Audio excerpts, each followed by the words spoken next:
میرے دوستوں عزیزوں بزرگوں بھائیوں، میرے دوستوں عزیزوں بزرگوں بھائیوں، میری اور آپ کی کامیابی اللہ پاک نے دین میں رکھی ہے۔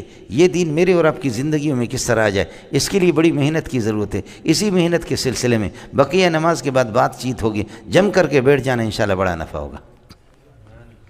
آپ نے اعلان سنا نہیں سنا؟ یہ اعلان میں نے اس طرح یاد کیا جیسے اماں جی کا دودھ مجھے یاد ہے۔ میرے دوستو عزیزو بزرگو بھائیو، میری اور آپ کی کامیابی اللہ پاک نے دین میں رکھی ہے۔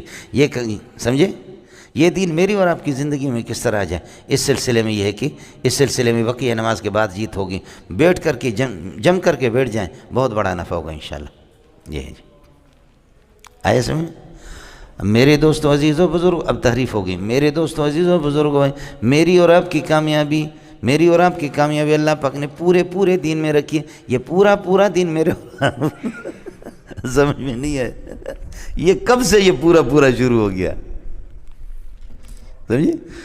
ایسے جیسے بریلوی ہمارے قریب سے گزرتے تو کیا کہتے ہیں، سمجھے؟ الصلاۃ والسلام علیک یا رسول اللہ، الصلاۃ والسلام علیک یا رسول اللہ، الصلاۃ والسلام علیک یا رسول اللہ۔ وہ آپ کو جلانے کے لیے کہ یہ صلاۃ و سلام کا منکر ہے۔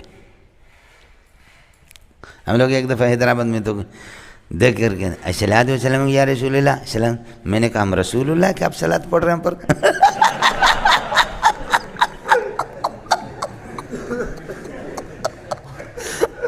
سمجھ میں نہیں ہے۔ یہ حضرت علی کو دیکھ کر کے خوارج کہتے تھے ان الحکم الا للہ، ان الحکم الا للہ، ان الحکم الا للہ، ان الحکم الا للہ۔ تو آپ نے نفحۃ العرب میں پڑھا کلمۃ حق ارید بها الباطل، بولو کلمۃ حق ارید بها الباطل۔ جملہ تو بڑا، یہ کلمہ جملہ کے معنی میں ہے، یہ جملہ بہت ٹھیک ہے، لیکن تمہارا مقصد مجھے ڈرون حملہ کرنا ہے، مجھ پر مجھے ڈرون مارنا چاہ رہے ہو۔ یہ قرآن کی آیت ہے لیکن تم علی پر حملہ کرنا چاہ رہے ہو۔